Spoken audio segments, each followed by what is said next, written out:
Sa dami ng mga kaplanuhan at gustong kunin ng SMB para sa next conferences or sa next season, halos buong vlog natin SMB lang ang topic.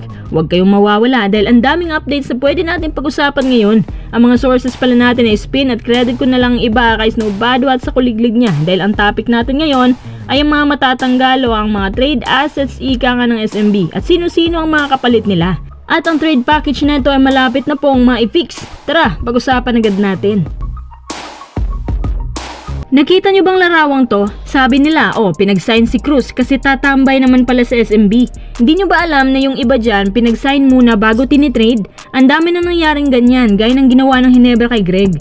Kuno, pinag-sign pero papakawalan lang naman pala. Ang style kasi dyan, pinagsasign nila yan para talaga hindi na makawala. Kasi yung plano daw nilang i-exercise ang rights nila sa ibang team para magamit ang talents nila at makatakas sa trade.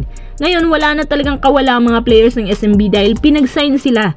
So klarong-klaro na si Cruz ang unang asset natin para i-trade sa iba. Para sa akin, bumalik na lang si Cruz sa Ross. Mas maganda pang madadagdag na tulong niya doon at mas lalong gaganda ang chemistry kasi veterano na yan under Coach Yeng. Pangalawa, yung pinag-usapan natin last couple of days, si Mo Tautua. Pati si Mo nalilito na rin ngayon kasi gusto niya sa Converge pero hinahawakan naman siya ng SMB. At magsasign na raw siya ng kontrata next week at ang pinakabagong update na nakalap namin, ang Converge pala ay umatras sa planong pagkuha sa kanya kaya hindi na nila itutuloy muna. Ang Converge ngayon heads down talaga kaya huminto muna sila sa mga kaplanuhan sa pagpapalakas ng team at magpapahinga muna. Pangatlong asset, yung madalas na lang nating makita sa court ngayon, si Jeron Teng. Si Teng, masasabi mong halatang hindi magtatagal sa SMB. Nung una siyang nag-sign sa SMB, parang sinusubukan lang muna ni Boss Al ang talento niya kasi yung ama niya galing SMB din.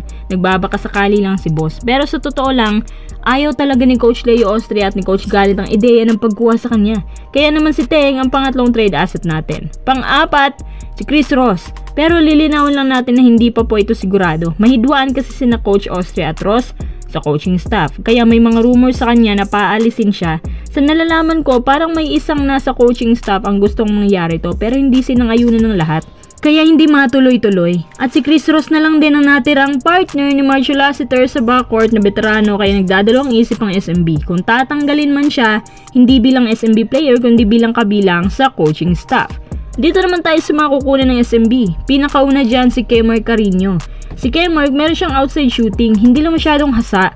Pero kapag ito nakuha na ng SMB, sa palagay ko, hindi nila gagamitin to bilang isang shooter na big, kundi isang legit na defender at tagakuha sa dimes. Pakiramdam ko sa height niyang yan at lakas, gagawin nilang abay style ang galawan niya. So bonus na lang kung anumang meron siya underneath.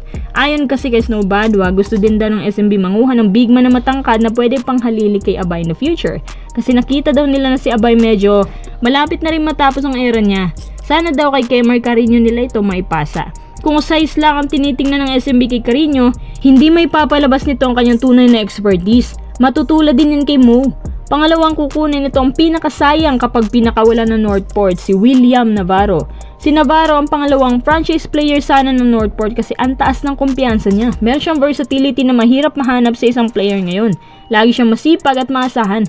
Mapa-defense, offense, lahat-lahat ang sipag niya. Hindi siya takot sumugod sa basket kahit galing siya sa ACL.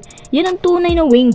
Panghuling kukunin nila ay ang first pick ng Terra Firma. Ang ibig kong sabihin, syempre, kasama niya sa trade package. At sa totoo lang, kumbaga, sobrang precious ng first pick ng Terra Firma. Yan yung mga opportunity na hindi dapat palampasin ng mga gahaman na gaya nila.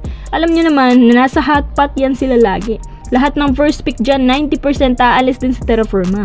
Kung ako sa SMB, i-figure out nila kung saan ang ugat ng problema bago sila magsagawa ng mga nakakalokang trade dahil baka wala pa rin pagbabago magaganap. Kahit kunin pa nila si Luka Doncic. So anong masasabi niyo sa galawang SMB ngayon?